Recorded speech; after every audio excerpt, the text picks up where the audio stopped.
Good afternoon. We are back with another episode of Corner to Copa. We're here on a Sunday, and we have a special show today. This is the birthday edition from my dog, Coach.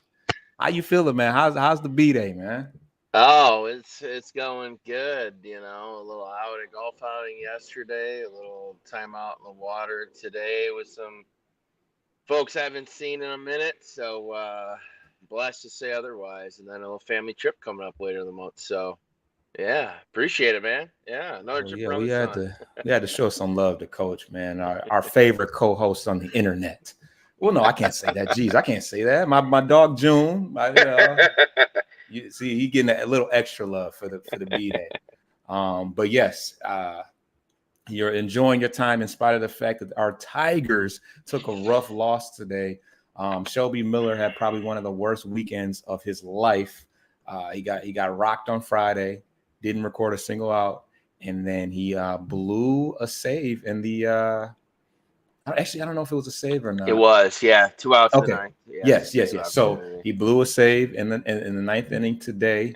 Yeah. He Oh man, I think he let off with a hit, and then when the game was on the line, the hitter before the eventual player that hit the home run had a long fly ball that was foul out of play. His next hit, I mean the next attempt ended up being a fly out, um, and then the the hitter after that, mind you, he had just nearly given up a home run. The next guy finished the job, hit a home run. The Royals take the lead, and then the Tigers eventually were not able to score. Were not able to um, get that run back like they did on Saturday. But we'll get to Saturday. So yeah, Wenzel Perez got on base, and then Cole Keith hit a hard line drive that could have easily ended up in the outfield, but the third baseman caught it, doubled up Wenzel Perez. Game over. But um, Saturday we had some heroics late where Wenzel Perez was actually able to get um, a walk off hit in the 11th inning, I believe it was. But Yeah. we got a lot of contribution from our young players. Javi Baez had some good hits, but Bly Madris set it off with a home run in the ninth inning to start the rally. Um, what else? I think Meadows had some hits. Who else? Oh, Malloy had a pretty big hit as well. But all in all, a great game on Saturday, and that was the highlight of the week. We lost two to the Guardians, and ultimately we lost 3 or 4 to the Kansas City Royals. To me, I mean, I feel like there was a resurgence of I don't know, my faith, but I don't know. Saturday did a lot for me as far as just seeing our young players step up. Meadows had an amazing diving catch in the game as well. Um, but the the the blown save in the ninth today took a lot of wind out of my sails. I really feel like we could have built upon that comeback victory with a shutout performance. The Royals had not scored a single run um the entire game up into that ninth inning. So I feel like that would have been a nice little split in our division to close out the homestand, but we were not able to do that. And yeah, yeah, I said a lot, but any other thoughts on just I don't know the conclusion to the Yeah. homestand, the Guardians game, I any of mean, that stuff? it's a shift. It's a shift in the 25-man roster right now. Obviously, we're now 6 days past Monday. This past Monday's trade deadline. Some names have gone out. We haven't really had any come in. Honestly, all the other guys that got back were minor leaguers. So there's there's an imbalance right now. Obviously, we know with pitching, especially starting pitching. There were some guys that didn't get moved that we thought maybe they'd get some interest. We're talking specifically the position player veterans in terms of Mark Hanna, Gio Urshela, and Andy Ibanez. We thought these guys would get looks, but I know what we talked about probably at least 2 or 3 weeks before the deadline. We're like, Andy's a situational hitter against lefties. Gio has been, he's been good for us, what we've been needing to do, but overall, from a top down standpoint, you're another club looking at him. Nothing really jumps off the page at you. And then obviously Mark Hanna has been dinged up a little bit in June, heading into July. He missed some time. Not really a power guy, just more of a veteran leader, good locker room guy. But all those guys are still here with us. So Canna's gone. Or sorry, not Mark. We forgot to. I kind of forgot to mention. Yeah, he went so late that it almost didn't even register as a blip. But yeah, the other 2 guys are still around, which is gonna be good for the young guys as they continue to work their growing pains and whatnot the rest of the year. And any of the guys from the September call-ups that may happen. I know we might touch on it a bit later, but I'm still. I mean, it may be against my personal preference, but I think the odds might be against me that, when the roster expands, we're going to see Prima Donna Boy get called up for a few weeks it is in Torkelson. But we'll see here. Underwhelming from that standpoint. Obviously, they got shut out twice since then, including that Sunday before the deadline. But yeah, not too much offense to go around, but we'll see. I think we know what we are on paper right now. It's going to be ugly at this point. It's like, okay, our lone hat in the race is Skubal, hopefully to win American League Cy Young. Yeah, and maybe Cole Keith getting some Rookie of the Year votes. We'll see. Yeah, and then of course, Friday didn't look very good as far as Skubal is concerned. I think Miller ended up giving up some acquired runs. So, because I don't think that Skubal had 5 earns, but I think when it was all said and done, that was the final stat line, including the acquired whatever. So, even just when you think that Skubal is a consistent, whatever, he struggled on Friday. So. But a lot of what he gave up too were extra base hits. He gave up very few singles. Almost everything he gave up that was an earned run was off an extra base hit. Yeah, I think his bugaboo. Yeah, and Perez gave up a it's been Perez. I think Perez was one of the guys that hit a homer, but he did, yeah. And we were talking about him back in June offline. Like, this guy's having an all-star year. Sure enough, got voted another all-star game, if I'm not mistaken. And this guy's 34, 35, as not an everyday catcher so much anymore, but he's hitting like he's 25 when he was, up there competing for some Silver Slugger awards as a catcher. So it's impressive to see him doing what he's doing now at his age, especially considering, we had a guy not too long ago that kind of transitioned out of the catching scenario, was a DH first base for a bit, and Victor Martinez. So, fairly similar, both really good early. I think I want to say Victor won one with Boston. I could be wrong. Certainly didn't with Cleveland back in the Indian days when he was really young, but obviously, Salvi's a World Series winner, Gold Glover, Silver Slugger winner. I mean, guys going to the Hall of Fame. So, I know this is a Tiger show, but I got to give respect to she as a catcher.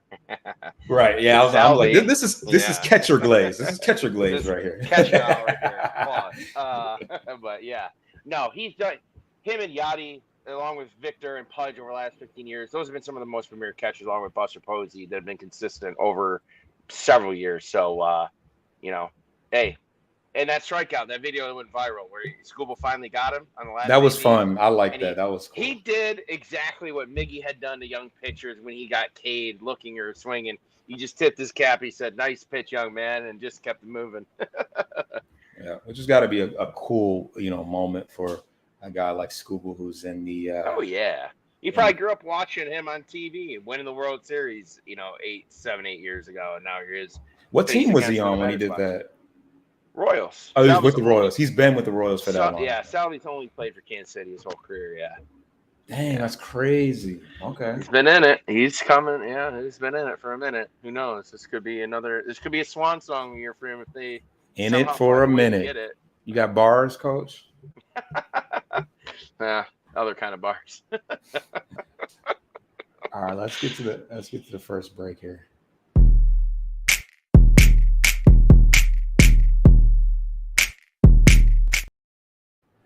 All right, what injuries and roster moves do we have to speak about for the week? Really, I think the most of it are regarding some players that have been pending some updated statuses over the last week or two.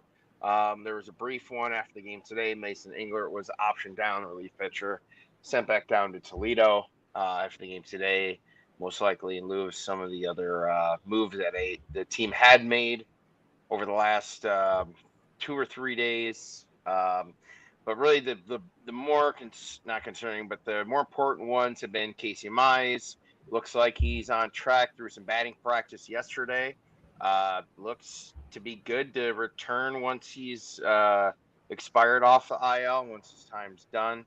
I think they're going to do another either live BP or the simulated games. I know usually before they get sent down any rehab assignments, pitchers will tend to throw some simulated games in-house at their home ballpark before that. And Kerry Carpenter did have a live batting practice yesterday, ran today prior to the game this afternoon. Looks to be on track to return. Heard some reports heading into this weekend that he could potentially return a little bit later on in the week, but we don't know yet. He's already had one setback, cost him a couple weeks. So we'll see, but obviously the sooner the better for Carpenter. But in terms of that, really not too much else. I know we've had some minor leaguers come up and down, but these transactions for those guys are happening so frequently that unless it involves a major player that we know, we're going to see a lot of this over the next 60 days or so through September. So, yeah, a lot of growing pains to go through right now for injuries, but we'll see what happens with the youth movement, so to say. There you have it, and we're going to talk about what's going on down on the farm. I actually have quite a bit of action right now. For one, Lorenzo, the catcher prospect that we were that we acquired, one of the players that we acquired along with Sweeney in the Flaherty deal, has kind of hit the ground running. He had a double in his first official at bat. His actual first 2 at bats were he walked, and he's been walking a ton. I can kind of see why Harris is such a big fan of him, because he loves guys. He loves guys that have that plate discipline and are willing to take a walk. And he's been taking a ton of walks, but he's hit pretty well thus far in Double-A Erie. Torque has been on a bit of a run lately. He had a run of 2 games where he hit 3 home runs. No, 3 home runs in 4 games, and he even hit a home run today. He was not very good yesterday. I think he went 0 for 5 with 3 Ks, and that kind of sounds about right. It sounds about right, but he has been on a bit of a run. I think he's, unless something really crazy happens, I think he's pretty much solidified at least one more call up for the rest of the year. He's hitting bombs. Like, these are not just cheap little. He's smoking the ball right now. So send him back to college as far as I care. He can't hit the majors. He's done. His ass is cut. I don't know about that. I don't know. I know you're not a big fan of Torque, but I don't think it's fair to just completely write him off. Parker Meadows. Let me say this. Are you going to give him an extension on his AAA numbers or his major league numbers? You talking about extension money-wise? Torkelson. Extension, period. He's on a 1-year deal. You sign him to another 1-year deal. No, you don't you don't no, you don't extend him with any That's what I'm saying. extenuous amount. It's still an extension. You're going to re-sign him. That's what you're saying. You're going to sign him. That's off why his minor that's league why I numbers? feel like it's essential that we saw what he could do at the major league level. You said he can't hit the major league. We saw what he could for half a year, for Right, half no, of his 3 years. Okay, fair enough. Fair enough.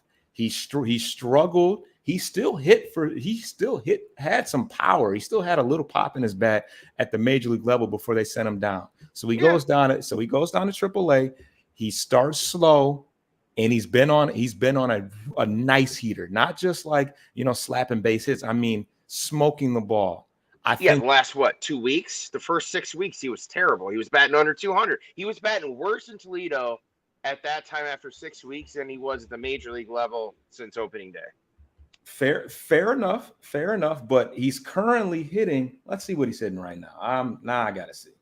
Yeah, I think he's somewhere 250, 260 now. After he was like 170 a month and a half ago. Oh, where is it?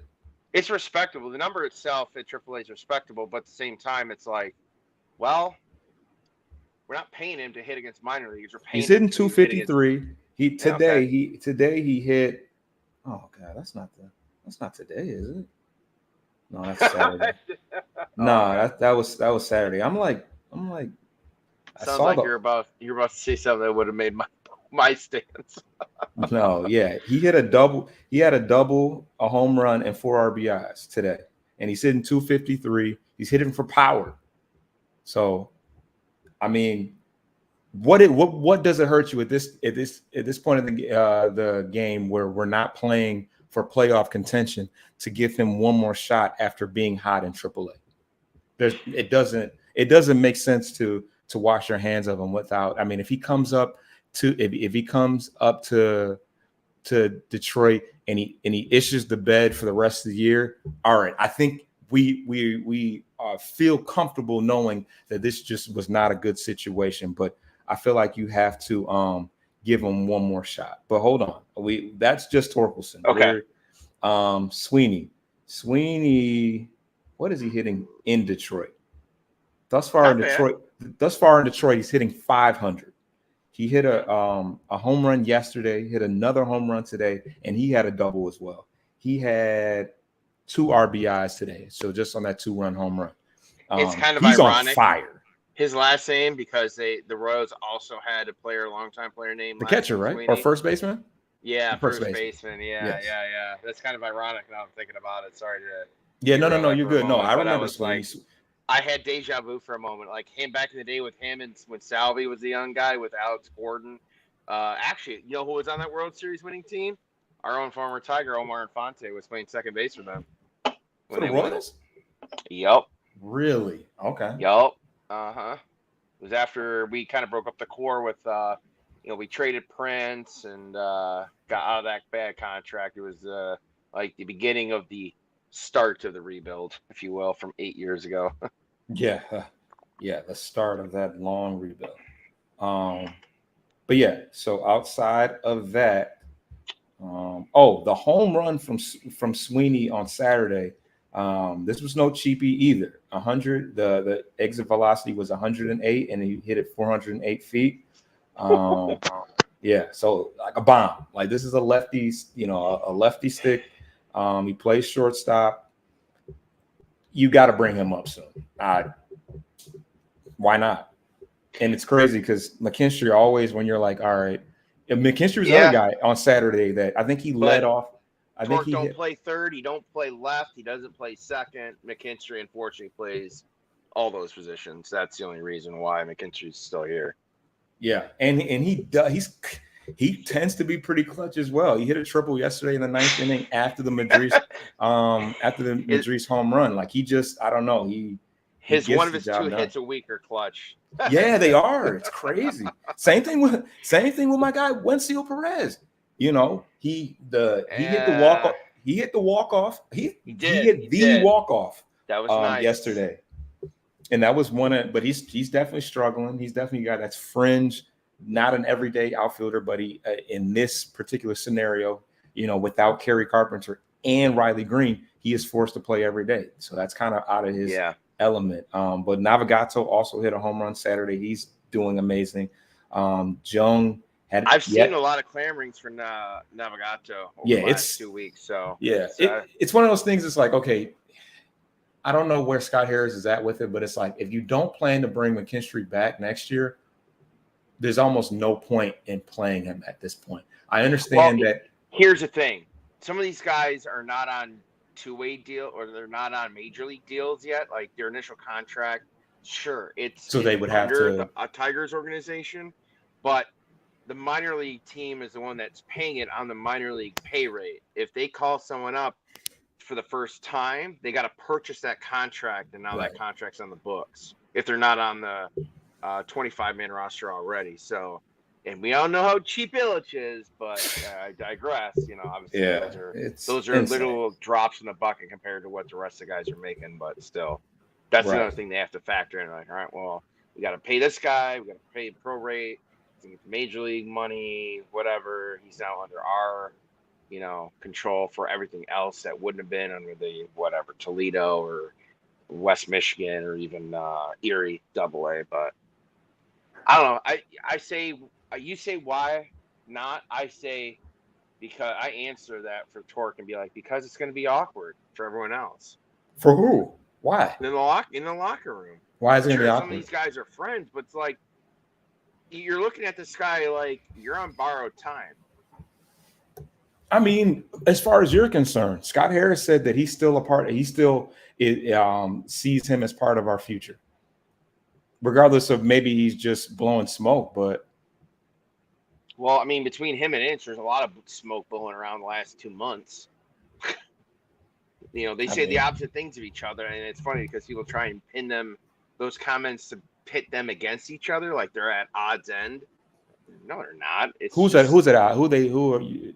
They're trying to pit AJ and Harris against each other. Like, oh, really? AJ, remember, like a month ago was like, no, I want to buy. I don't want to be sellers. Yeah, he's saying the right thing. Well, the coach, but hey, that's not the coach's call, really. Of course, the coach, he's supposed to want to win. Why would he? Yeah, that's not his call, because he's not in charge of making trades. I mean, he can influence and say, I like this guy, keep him, I move this guy. But when it's all said and done, AJ doesn't press the button on trades. So, of course, he wants to win. That's what makes him look good anyways. Them tanking does him no justice. I just thought about what they missed on the deadline. He did not trade for high-quality trash bins. That's how Houston, the cheating scandal, they use trash cans in the dugout. Come on, Mal. Come on, man. Oh, I don't know. I'm not as, I know you are very well versed in how terrible Hinch is and how much of a cheater he is, but that one went over my head. We're not even through the farm, Coach. Sorry, I do. Jace Young had yet another error. I really feel like I don't know. Harris did kind of big him up early on in that interview on 97.1, but I feel like his inability to play defense is going to definitely slow his progression, just because Harris is they gotta find somewhere for him to play then if he can't. You know what I mean? Like they did it with Wenceel. Couldn't play second, moving the outfield. So yeah, it's gonna take time to develop another position. Yeah, I mean, unfortunately, we're really congested in the outfield as well. Otherwise, I would say send him there. But need some Metamucil for the outfield.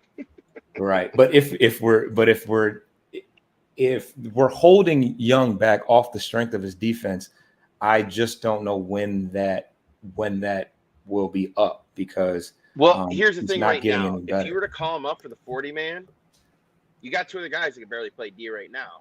You put three up, where are they going to play? You can't have three DHs between Hunter, Malloy, and Perez. So it's like, well, Perez, he had an outfield assist yesterday. I don't know if you saw the throw, the dart he threw to second base where Baez had the hard tag on top of the dude's head, but he threw a complete dart to second base to gun somebody out on a double. He's not that. I would say he's average defensively. But that's his only put out all year, though, isn't it? Probably, but he's serviceable. He's serviceable when it comes to covering ground. He's just not. He just doesn't have an amazing arm, but he has the capability of. He's good you enough know, with the bat to kind of overcome a little bit of the deficiencies in the field. Yeah. yes. Hold on, we're gonna take a break. This is the longest farm segment we've ever had, but yeah, hold on one second.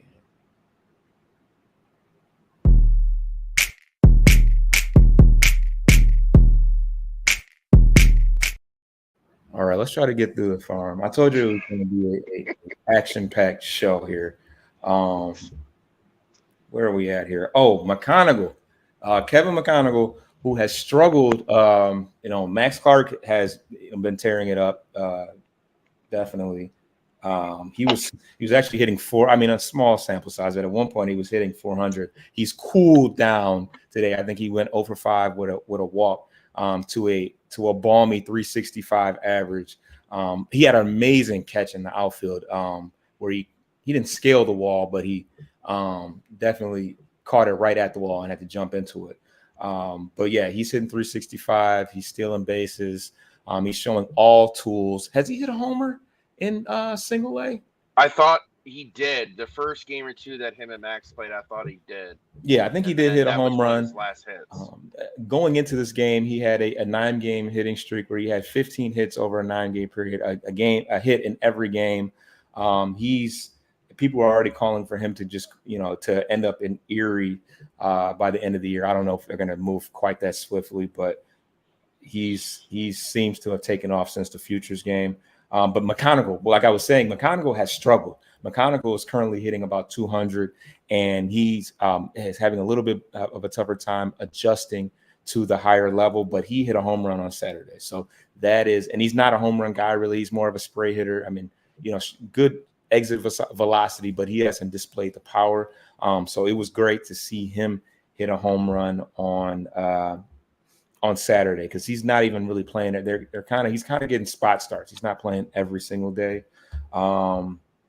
But just a guy to keep an eye on. Geez, I put a lot of stuff on the farm. Hey, a lot of movement, man. A lot going on. Yeah. Absolutely. Promotions, guys going to and fro. So yeah. But just a guy to keep an eye on. Another guy in West Michigan, Max Anderson. He's quietly having a pretty good year.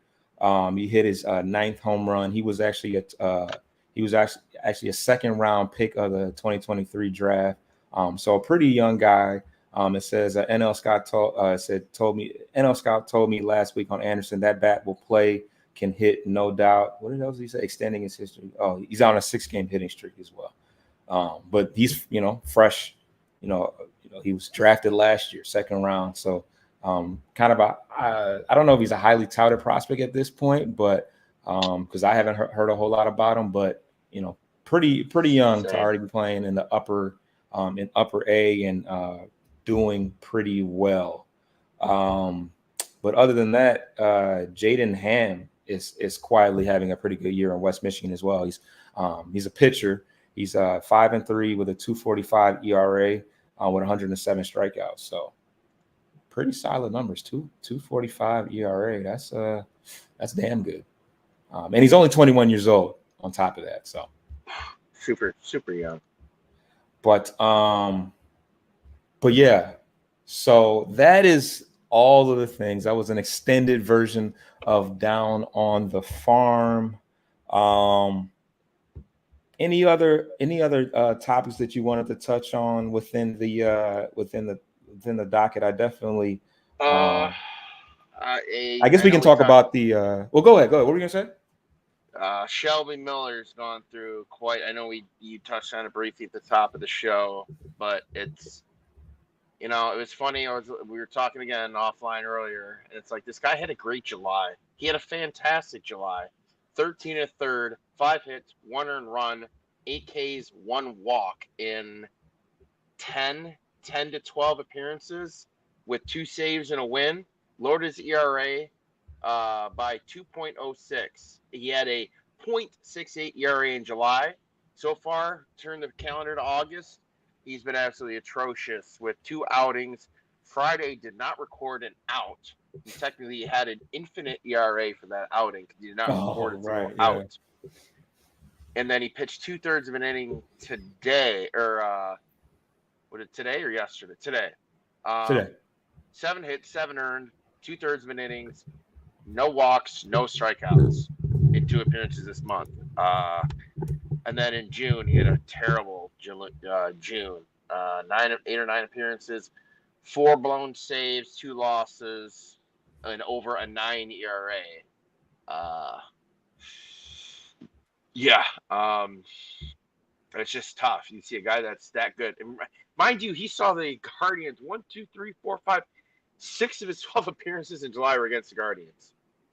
And he saw the Twins twice, and he saw the Reds, Dodgers, and Blue Jays once. But I know it seems like I'm kind of picking on him, but it's just the irony of it. We were talking about, I'm like, man, this guy's had a good month, and all of a sudden, calendar flips, and he's just absolutely laying a giant turd on the mound, which they really can't afford with all the other inefficiencies they already have as a result of the trade deadline. But we've highlighted some good stuff. Obviously, we're going to keep it a buck, keep it even. Shelby's had better days. Hopefully, he's got a better entering late summer, early fall. But yeah, the only other thing of note, Jim Leland was inducted into Cooperstown over the weekend on Saturday, this past weekend. Obviously, the Tigers honored that with retiring his name and number out in the wall there at Comerica Park on Saturday. It looked like a great occasion and event for him, well deserved. Obviously, those of us that are old enough kind of remember some of the last couple of years of Spark Anderson's tenure back with the boys in the 80s and early 90s. So we have an affection for, quality, not just guys that win, but quality managers. And Jim was one of those guys. We honestly, when we got him, I didn't really know much about him. And quickly he kind of had that, blue collar grit and attitude. And I think the best line that he had the day he got hired on that press conference was, look, I'm going to treat everyone the same, but I'm going to treat everyone differently at the same time, which is it seems ambiguous. But contradictory. Yeah, it seems weird, almost hypocritical, but it's like he understands everyone's going to get the same respect, but in order to reach individual, he may have to do some things differently or new to get the message or point that he's trying to teach or coach them about. So props to Jim Leland. Obviously, if things hadn't changed, we'd love to have had him still, obviously. But yeah, he's now a member of the Major League Hall of Fame, and his name and number is up on the left center field wall in Comerica forever now. Yeah, definitely a legend. World Series champion and with the Florida Marlins at the time. Marlins with Miggy. Right, and we weren't able to bring one home in Detroit, unfortunately, but well deserved honor for him. But he went in without a team. He had a blank hat. Right. That's how good of a guy he is. He couldn't pick any of the 3 teams that he managed over his tenure. He loved them all. So because he coached Bonds in Pittsburgh, right? Yeah, he had the infamous tirade that it's out there on YouTube.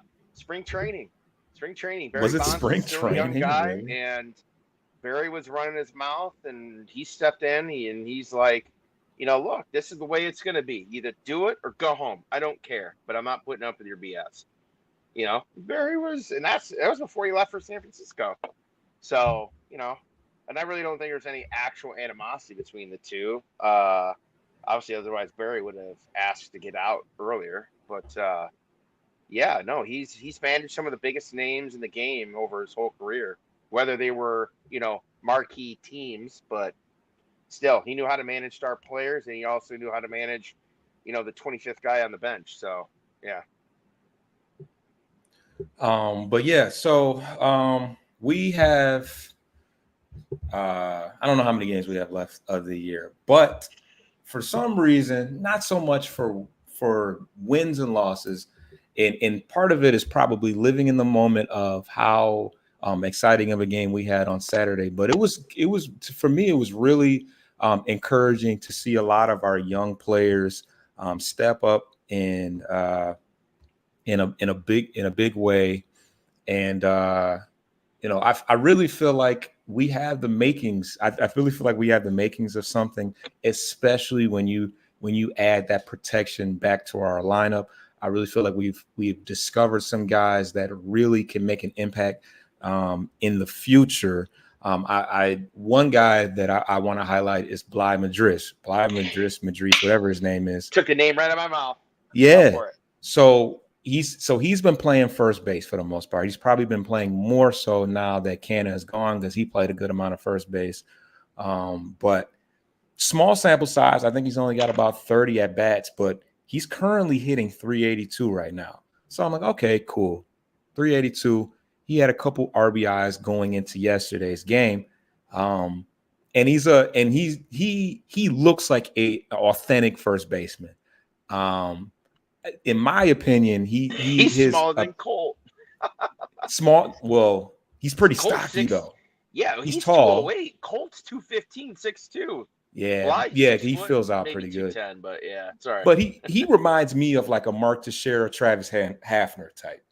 Like he's kind of a stubby, Hafner was kind of a big dude. I like Teixeira. I think Teixeira's a little bit closer to it, in my opinion. But a left-hand stick, stationary, like not a speedster by any means. But the one thing I hadn't seen was the power. He's definitely been hitting the ball well. If you don't hit 382 for any length of time without that, but yeah. So yesterday, he hits a double into the gap, and then late in the ninth inning, we need a spark. He hits a home run to right center field. I feel like he's played strong, solid first base, but we may have something there if he continues.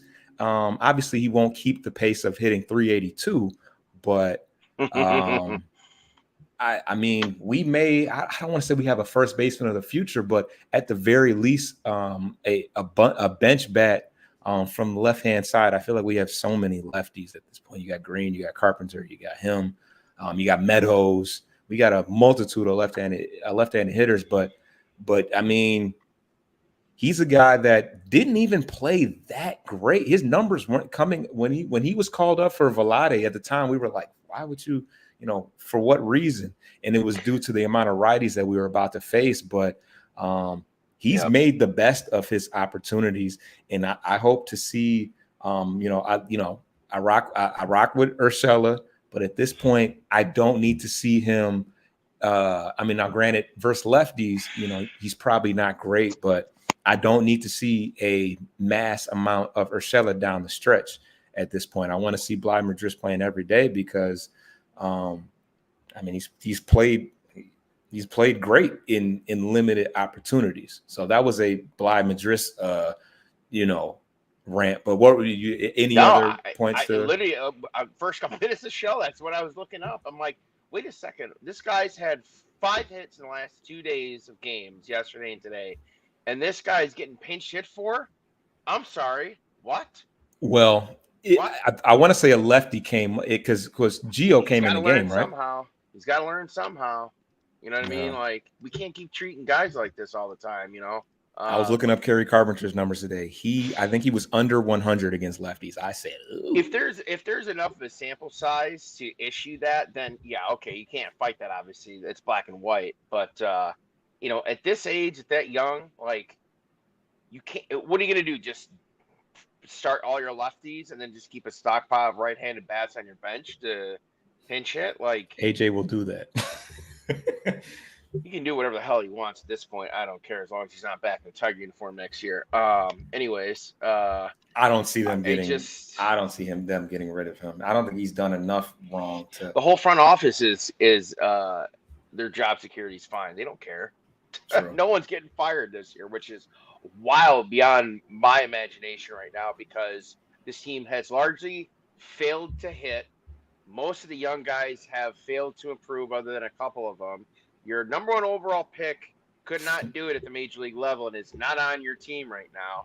And your number 1 pick behind him the following year is on the 60-day IL and he's throwing a +5 ERA in his, 3rd year in the majors? I'm sorry, but his coaching staff has largely failed this team, and they all look like they're happy and content. Nothing's going to happen to him. But I'll get off that horse for a second. But back to Bly. This kid's got to see left-handed pitching. We got to see what he can do. Now if there's numbers to support his minor league was trash, like you said, similar to Carey's numbers against lefties, then sure. But at some point in time, he's got to be able to have a crack and an opportunity at it at this level. He just has to. And if he shows that he can't, then he can't. Okay, then you do basically what they did with Avila back in the day. They didn't start him against lefties after his first few years. They did that with a couple other guys that didn't necessarily hit well against lefties. But the funny thing is, it's always lefty against lefty. You almost hardly ever see a right-handed batter that gets sat almost exclusively against right-handed pitching. But that's different, though. Happens. Okay, so my understanding of it, my theory on it is because everybody pitches on the first base side so that they have an opportunity to hold the runner.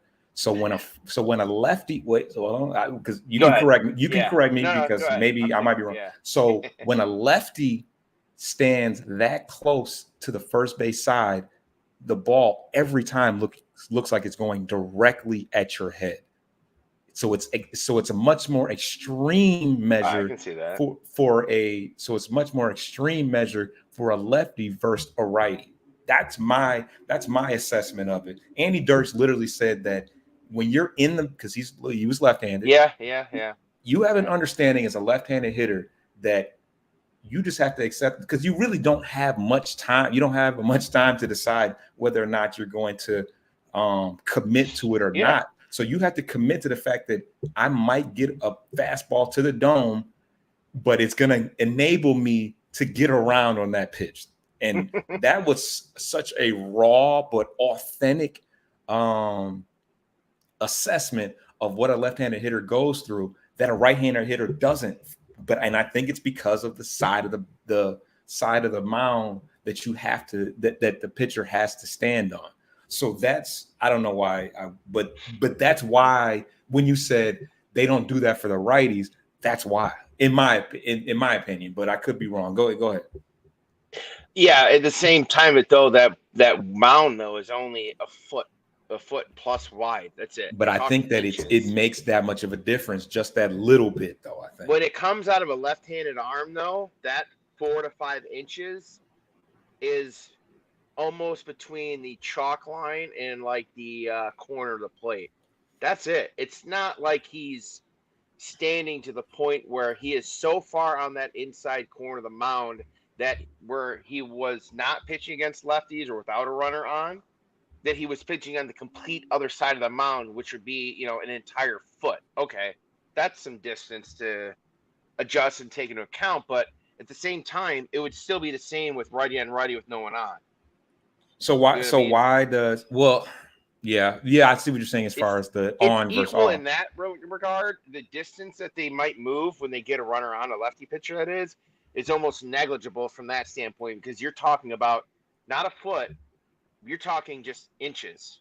So that's not enough distance laterally. It might initially. So why is it so extreme? Look at Andy Ibanez. Andy Ibanez is literally, Cole Keith said, is Barry Bonds against left-handed, and he can't hit a right-handed pitcher. Now, granted, he did yesterday because Ibanez is like the GOAT. I don't know. He just never messes up in my eyes. But he plays seamless first base, and he's like 5'8". But at any rate, there's a difference for some reason. I don't know if it's because left-handed pitchers are just more irky-jerky and unorthodox, but for whatever reason, lefties don't hit lefties. They just don't. And righties see so many righties, they have to hit righties because of Barry Bonds. Yeah, that's Barry Bonds. Yeah, even Kerry Bonds, Kerry Carpenter, awful against lefties. Offense against lefties. But we're going to continue this discussion on the young players. We're going to take our last break.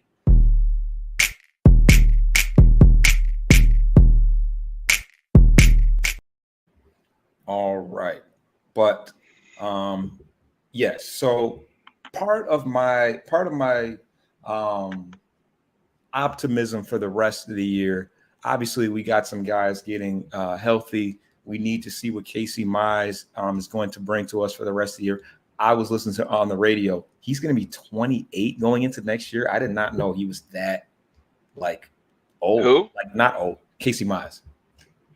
Yeah, he was drafted. Well, he was obviously older than Torkelson when we drafted. Torkelson was what, 2 years out of college. Mize was because Faedo was a freshman when he won at Florida. Mize, I think, was a junior, senior out of college. So he definitely was already older when we drafted him originally. Yeah. Right. So he turns 28 in May 1st. So essentially all of next year he'll be 28.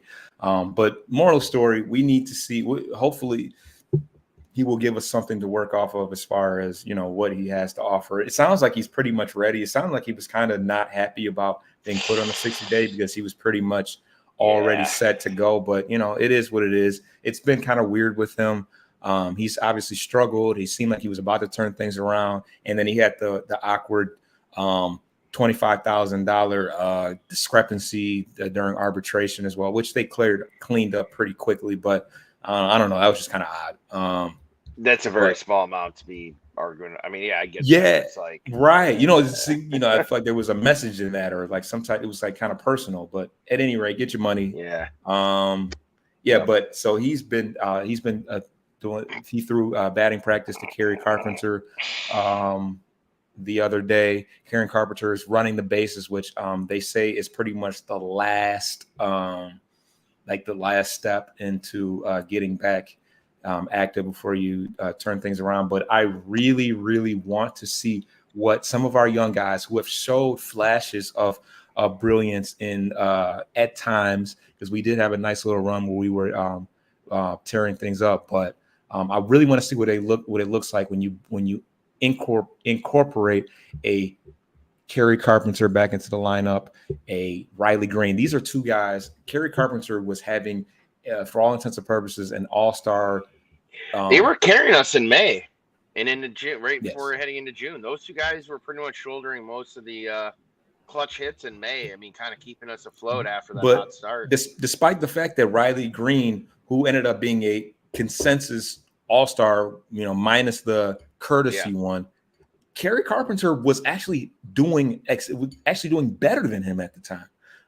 So, like I said, you incorporate them into the lineup and you give the Colt Keith the protection he needs. The Justin Henry Malloy. Colt might not need protection. They might just keep pitching around him. Yeah.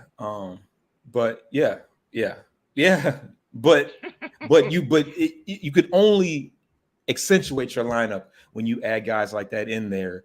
You put a Wencio Perez, off the bench in a role where he gets his spot starts here and there, but he's not forced to play every day. And you incorporate a Matt Vierling, who is having a very sneaky, solid year. You put him into where he doesn't have to play every day, or he has just added protection. Who else? A guy like Bly Madris, a Dylan Dingler, who had a solid game, who had a solid, you really have a nice little lineup there. You incorporate a Andy Ibanez on against a left-hander, because you just know that he's gonna tear it up that day if nothing else. And you got the workings. Oh, and I didn't even mention Reese Olson. You bring back Reese Olson, a guy that is, if you take away the fact that he had no run support, and I feel like I talked about this many times, but he wasn't great. He pitched great this year for the most part before he got hurt. And you have a nice little run down because it's all about momentum. I think we pretty much know that. And Meadows, the guy I'm literally looking at right now, you add in a guy that plays impeccable center field. He can wreak havoc on the bases. When he gets on the bases, he's going to hit the occasional home run as well. Oh my God, he was flying around the bases yesterday for that triple. Like it's not, his feet aren't even moving that fast, but the way he strides at 6'5" is like It's almost like a video game. Like you hit the sprint button and bam, Yeah, it's just gone. poetry in motion watching that guy. He's Yeah. probably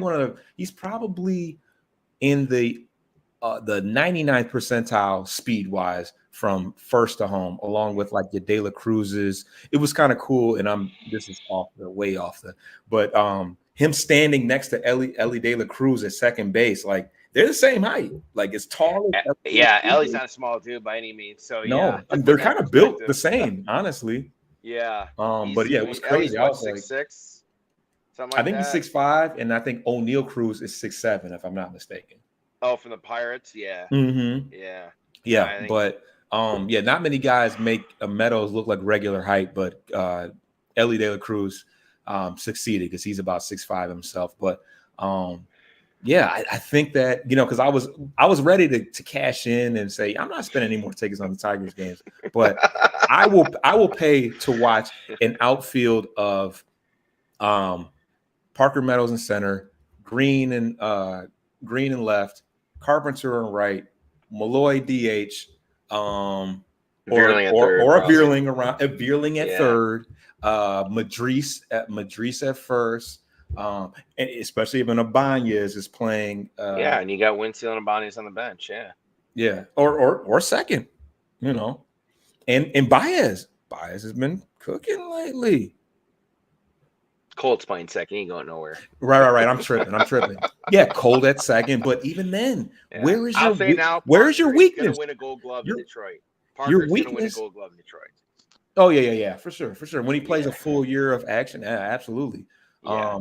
But where is your weakness there? Baez maybe, or certainly isn't Madris, because Madris is hitting nearly 400 right now. So he got 7 hits in 2 games. He's not even in the last 2 games, and he's not even played the last 2 full games. He's been pinch hit twice. Right, and then let's not forget Dylan Dingler behind the plate. You got a nice. Now, unfortunately, so what? You got Skubal Olsen, Mize, and then whoever else.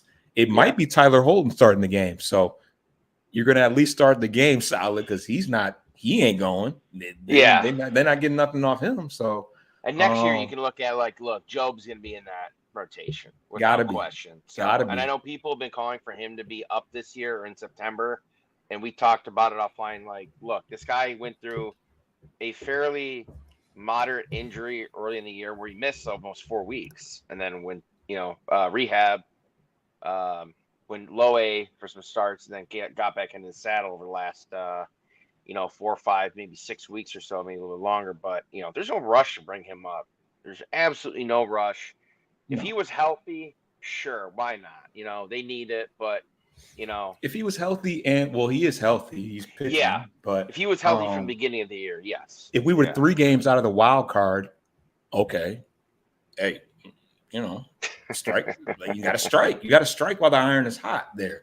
But we're not playing for anything as of right now. I didn't even check the standings, but they're 10 games out of the last wild card spot, and they're 15 games back in the division. We fell off the map. Weren't we flirting with 5.5 for a little bit? They're 1-6 since last Sunday.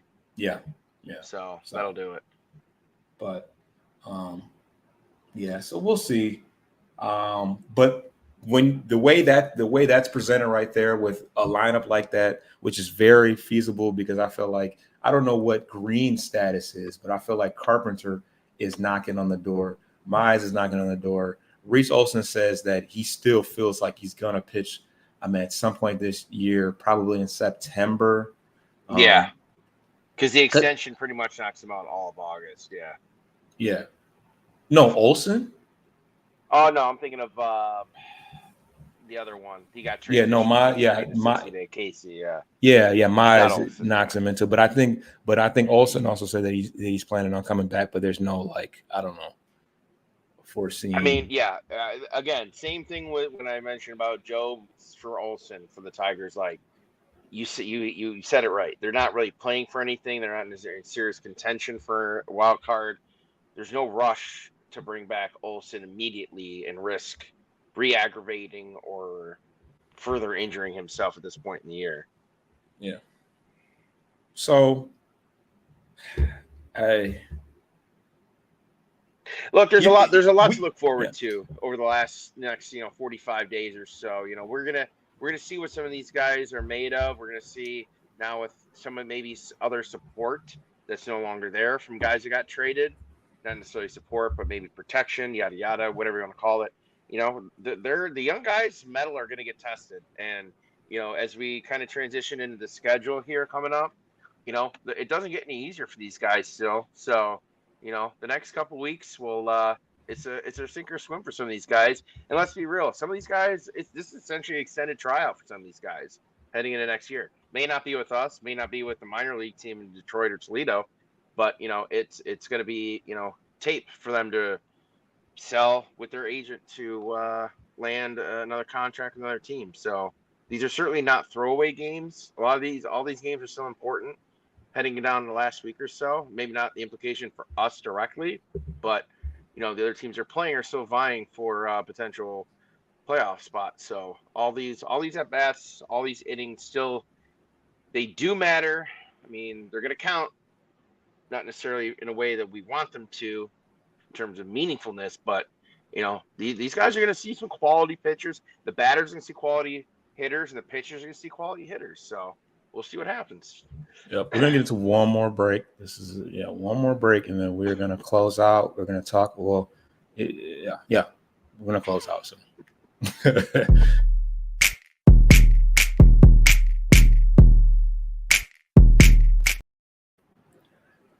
Yeah. So, like you said, these last few games are going to count for something. Not many guys just have locked in solid,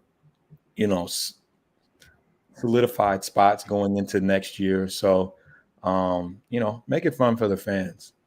But what was I going to say? Yeah, along with everything going on at the major league level, we now have a few more prospects to keep an eye on as well. So that's going to make things interesting. Our minor league system, I think all of them are above 500. Our super lower level.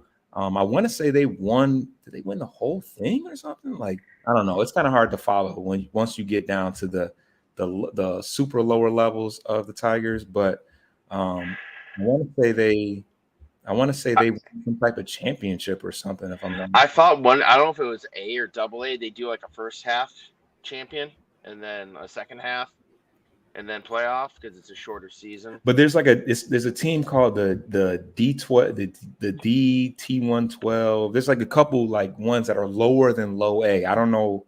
They're Sounds like independent ball or something. Yeah, something like that. But yeah, I want to say all of our teams are above. The Lakeland is 61-37. West Michigan is 49-50, but I feel like they've taken off since Clark and McConaughey. They're like basically 500. Erie won the championship last year, and they're 56-43 this year.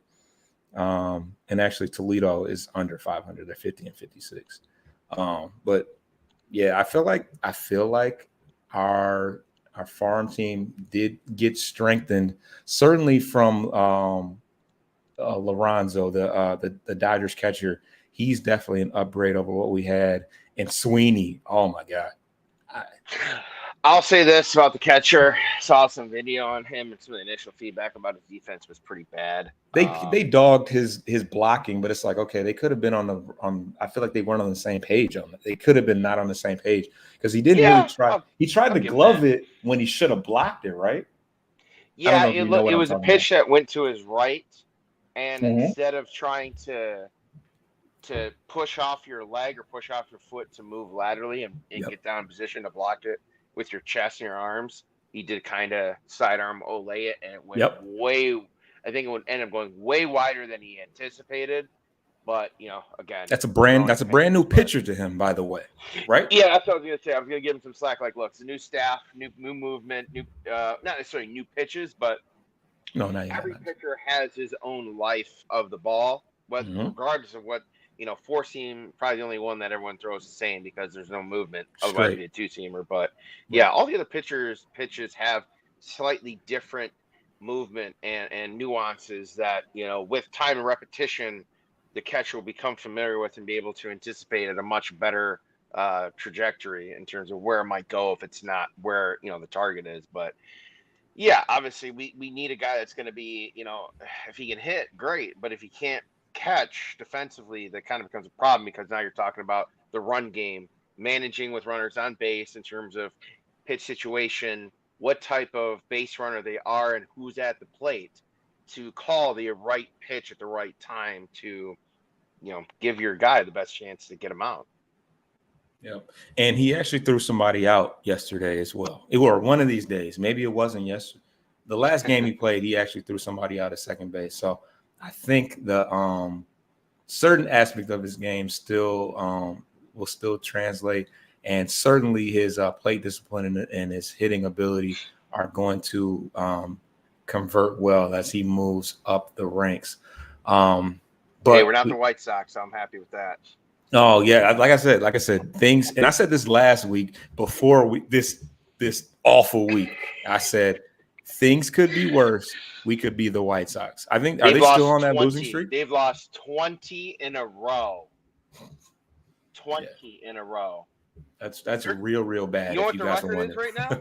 You know what the record is right now? They're 27-87. They are 60 games under 500. 60 is in 6-0. Can you imagine? Unbelievable. Yeah. Bro, they've given up more runs than any team has scored all year collectively. Runs against, they've allowed 599 runs. The highest scoring offensive team in Major League is the Yankees at 579, 20 runs behind what they've allowed. That's wild. Needless to say, that's really, really bad. But we're going to wrap things up. That's a perfect way to wrap things up, with a little bit of Chicago White Sox slander. And ironically, they're coming up on the schedule. Oh, thank God. We might sneak out a win or two. We're spending a week in Chicago to face both teams in the middle of the month. We got the Cubs too? Yep. It's in September. Well, quickly, we'll do it coming up here. We got 3 games. We got a West Coast trip now after that homestand. We're in Seattle for 3. They got the day off tomorrow, travel day. Tuesday, Thursday in Seattle. Then they turn around and go for 3 in San Francisco before they come home. So we get to see Mark Canha. We get to play Mark Canha in San Fran. Yeah. Nice. For 3. Nice. We have another off day the following Monday, week from tomorrow, before we host a 6-game homestand between the Mariners and then the Yankees before we head to Wrigley to have 3 in Chicago for the Cubbies and 3 more on the south side for the White Sox to end the 24th through the 26th, leading into the last week of August. Nice. All right. And we'll just have to wait and see who's a part of that, who comes off the injury, the injury report for some of those games. But please subscribe to Bleachers to Speakers on YouTube. Our family is quickly building up.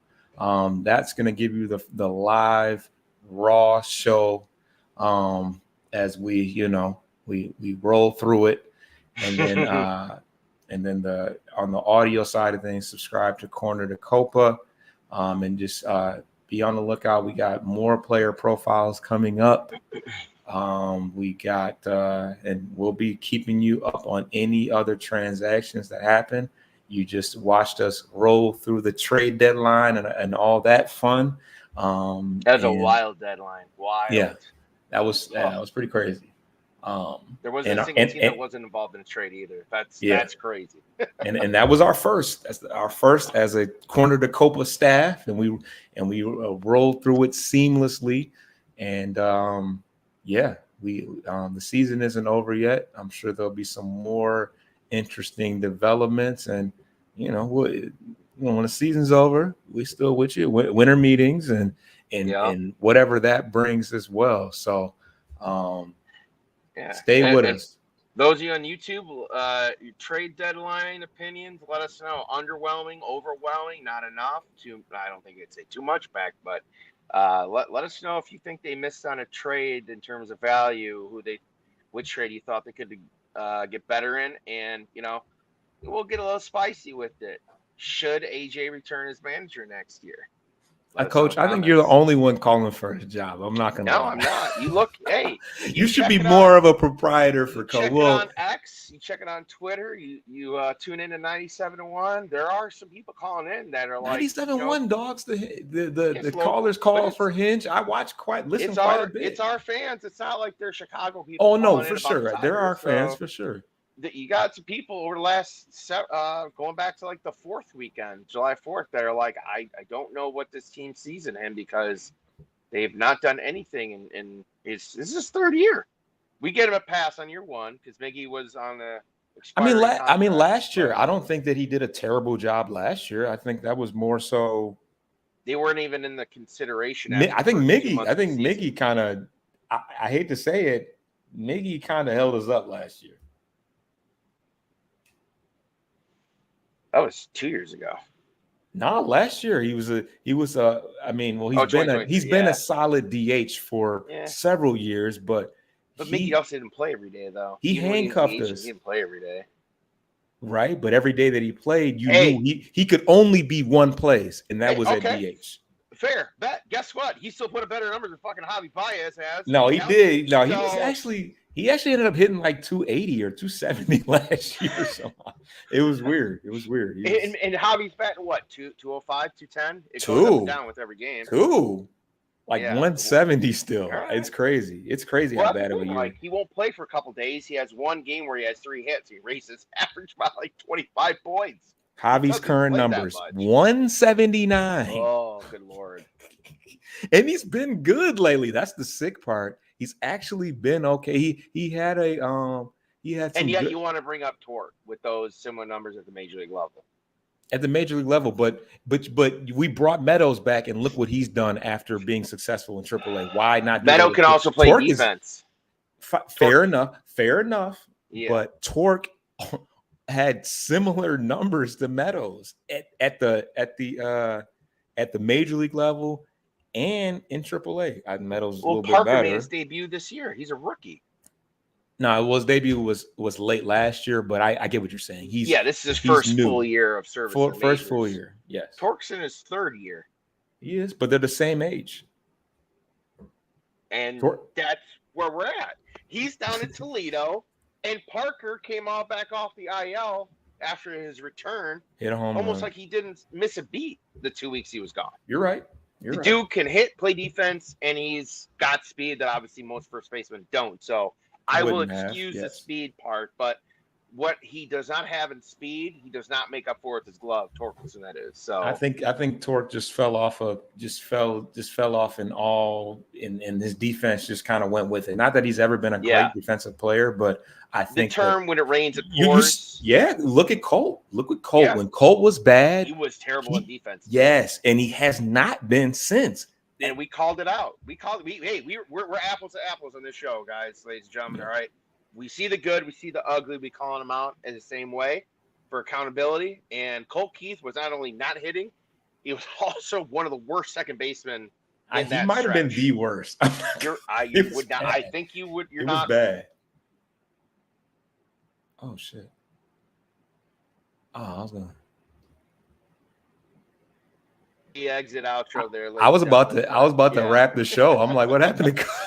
Yeah, the birthday boy just clocked out on his own. Went live for the trade deadline, but you know what? A lot's happened in a week, and the trajectory of the team has changed a bit. So we're kind of 1 foot in, 1 foot out between this year and next year. So yeah, it's the situation we're in as a team and a club collectively. But some frustrations that we had to air out this week, ladies and gentlemen. So just thank you for bearing with us. So there you have it. We are an hour and 9 minutes into the show. Yeah, hey. Solid show though. Great show. Once again, shout out to Coach. He's working on his birthday, I'm getting that overtime people pay for this episode now. Right. And mine's coming up too. Mine's just a month away. So we'll be at it again. I don't even know what day it is. So 37 days. Is it 30? I don't know. No, 39, 11, right? 4 and 11. It's a Wednesday though, so Be going to Wayside, boy. Oh man, Wayside. If we got any Western viewers Shout out out there, to you, yeah, Western Michigan or Broncos. Central viewers, Yeah, well, Central.